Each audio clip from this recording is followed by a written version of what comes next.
I'm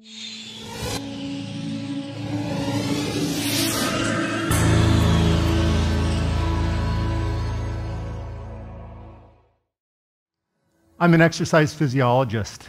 I'm supposed to love exercise. But this morning when I got up, I really didn't feel like getting out of bed and going for a run. I'm here today to talk to you about how physical exercise engages and readies your brain to learn. There truly is a brain connection. Your brain connection, your brain, like your muscles, improves with training. But first, the bad news. American student outcomes in math, science, and reading have been stagnant since the 1960s.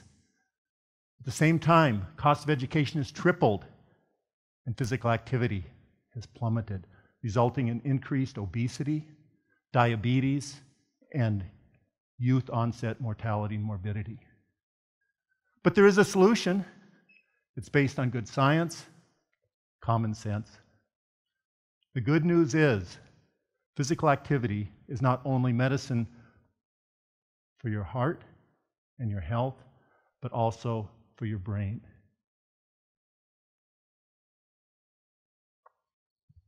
So I think we'll start with a little bit of physical activity tonight. So I'd like everybody to stand. And go ahead and take a big stretch. And while you're stretching, I'd like you to imagine that you're in elementary school.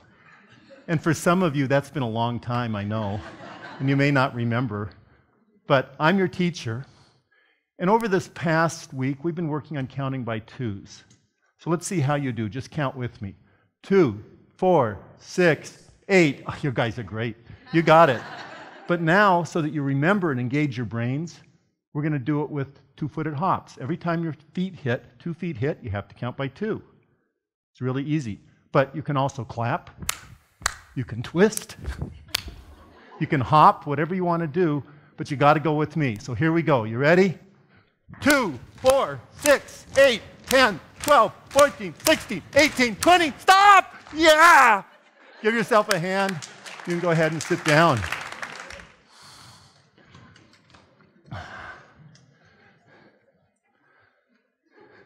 So you can use physical activity to teach concepts and curriculum, but more on that later. The CDC, our Centers for Disease Control, recommends that every youth should accumulate 60 minutes of physical activity, moderate physical activity plus some vigorous on a daily basis for health. Moderate, brisk walk. Vigorous, jogging, running. It's not that hard. But I became hooked on this fascinating area of research 2006 when I collected data on over 1,000 school-aged youth. My data collected across a full week of activity using accelerometers, little things that go on the wrist or the hip, showed a sharp increase in the number of students with increasing grade level who are sedentary, who are not meeting the health guidelines of the CDC.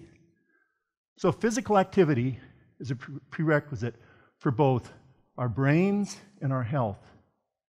And our youth are becoming more sedentary. We already know our adults are sedentary. We really have a problem. So should we be concerned that we have a problem? Should our teachers and our educators be concerned? Should America be concerned? The answer is absolutely yes.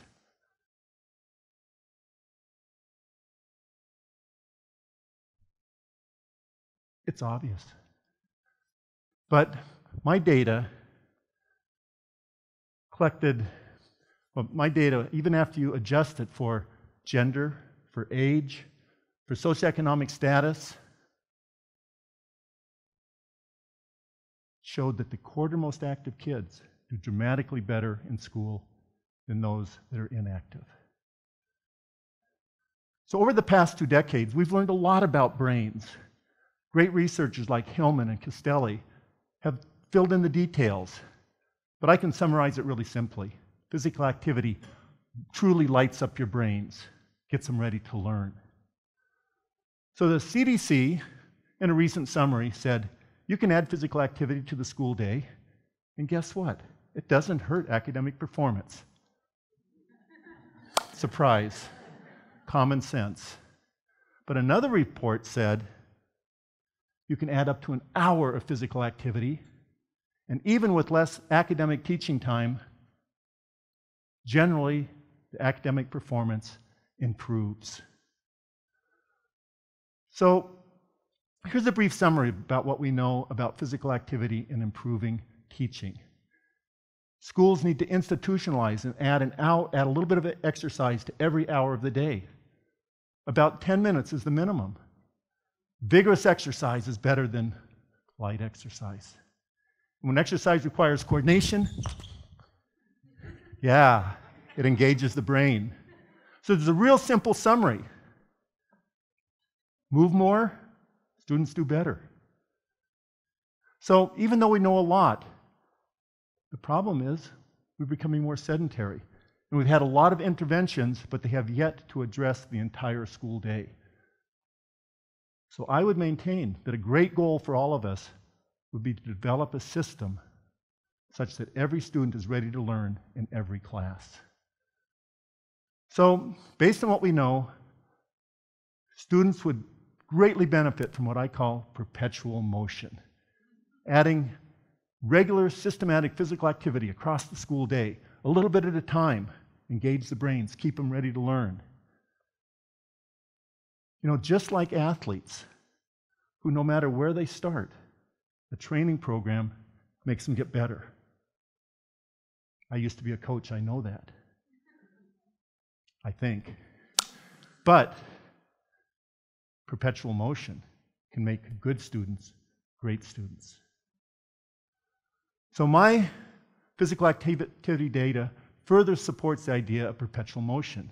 When you compare students within a school who all do similar total day physical activity, those that do the most in school versus after school do a lot better in school.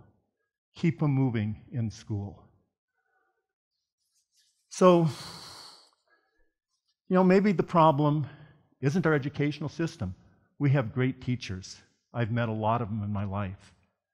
Some are sitting right here before me. Maybe the problem is that our youth are more sedentary, and our college students are sedentary, and their brains aren't turned on. They're not ready to learn. This should be our call to action. It's my call to action. But if you're an educator or a teacher, I know just what you're thinking. Just what we need, another initiative. More for me to do. That's what this guy is telling me, more to do. But what I'm really saying is the simple gift of adding a little bit of physical activity periodically throughout the day will make your life as a teacher easier, and your students will learn better. More moving, less sitting equals better learning, better behavior. Yes. So how do you get started? I would say that there are 5 times during the school day, during the K-12 school day, when it's easy to add physical activity. And I'm going to give you a bunch of suggestions. They're being used in schools successfully around the country. But what I would maintain is we need to put perpetual motion, that concept, in action across the entire school day in every school, however they want to do it. So the beginning of the school day is probably the most important. If kids can actively get themselves to school, that's the best. Walking school buses, safe biking, and walking routes to school. That's great. But if kids are bused or driven to school, a number of schools now require that students have to walk a lap or walk the hallways before school at their own speed. Some of them run, they're all laughing and giggling, and they come to that first class, and guess what? The teachers will tell you they're ready to learn. It's pretty cool. My second suggestion is that we can add physical activity to the classroom. Just like that activity we started with, you can teach concepts and curriculum with movement. There's already a number of guides that are published, they're excellent, that helps teachers add movement to their curriculum. They don't have to change their curriculum, it just helps them add it to it. In middle school and high school, classes can be started with physical activity. It's really effective. At City Park High School, the school for students with learning disabilities, they've added treadmills and bikes to the classroom, right in the back. And students have to start the day or the class with physical activity. And what is amazing, in 2 to 3 months, they'd leaped nearly a year in their math.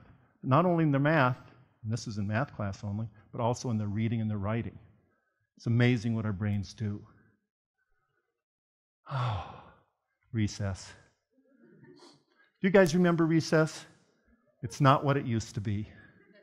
So I would maintain we need to structure recess that every kid is active and no kid is left on the bench. In Missoula, University of Montana students volunteer in the schools to lead students at recess in fun and engaging games. Sitting is not allowed. No one sits anymore. And the teachers report in the classes following the active recess, the students are more engaged, they're better behaved, and they learn better.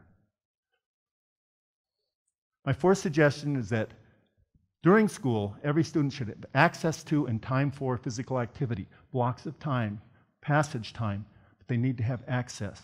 Physical activity should be at the beginning of the day or before difficult classes, not at the end of the day. At Naperville Central High School, students that have physical activity first thing in the morning have significantly improved math and reading scores. And some schools now are using heart rate monitors to encourage or require students to accumulate physical activity. And the Rockport, Illinois schools are piloting a really interesting program. Their physical activity grade, their PE grade, is based on their average heart rate during activity. Pretty innovative. And guess what? Obesity has gone way down and grades have gone up. Pretty cool. My final recommendation, every student should be encouraged and have the right to start their after-school hours of physical activity. They need movement after they've been sitting nearly all day. As teachers, sit there in place, do not move, study. Thank you, you're well behaved. Students need to move for their health. They need to move to engage their brains for homework, and so that they are tired and go to bed and get a good night's sleep. I recall a story about my nephew Josh. And Josh's parents are both high school teachers. They should know better. But his mom, like all parents, Josh, do your homework before you go out and play. And I remember Josh's words, Mom, you don't understand. I have to play. Josh knew that going out and running around in the woods would engage his brain to help him do his homework. So for a moment, if you would just close your eyes and visualize with me. I'd like you to visualize your hometown. Visualize students or your children or your friends excelling in school. They're good in math and science, great music, art.